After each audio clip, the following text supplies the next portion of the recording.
కేంద్ర ప్రభుత్వం ప్రవేశపెట్టిన పీఎం సూర్యఘర్ పథకాన్ని సద్వినియోగం చేసుకోవాలని శ్రీకాళహస్తి విద్యుత్ శాఖ ఏఏఓ నాగేశ్వరరావు కోరారు.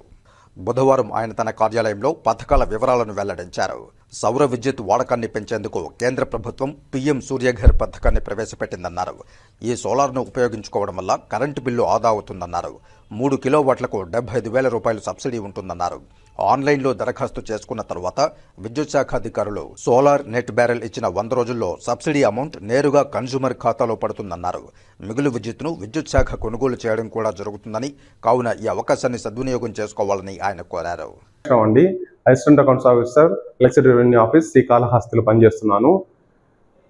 కేంద్ర ప్రభుత్వము పీఎం సోలార్ సూర్యఘర్ అనే స్కీమ్ను ప్రవేశపెట్టింది. ఈ స్కీమ్ వచ్చి ఎస్సీ ఎస్టీల కన్జ్యూమర్స్ వినియోగదారులకు అయితే పూర్తిగా ఉచితము. నెక్స్ట్ రిమైనింగ్ కన్జ్యూమర్స్కి అయితే మాత్రము మ్యాక్సిమం సబ్సిడీ 3 కిలోవాట్స్ కానీ 78,000 ఇస్తుంది. 1 కిలోవాట్కి 25,000 స్కీము సబ్సిడీ ఇస్తుంది.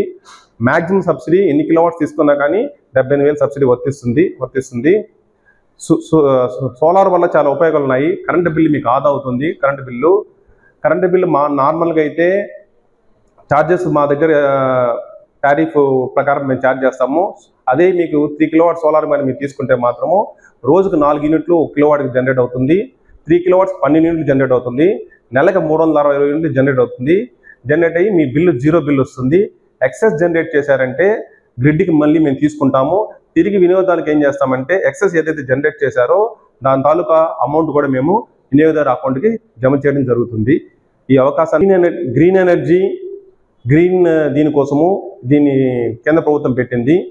ఈ అవకాశం తీసుకున్న రాష్ట్ర ప్రభుత్వం రీసెంట్గా కూడా బీసీలకు 20,000 సబ్సిడీ అదనంగా ఈ స్కీమ్ ద్వారా వర్తింపజేయాలని నిర్ణయించుకుంది. క్యాబినెట్లో మొన్న రీసెంట్గా ఇచ్చింది. కాబట్టి అందరూ వినియోగదారులు ఈ అవకాశాన్ని సద్వినియోగం చేసుకోవాలని కోరుచున్నాను.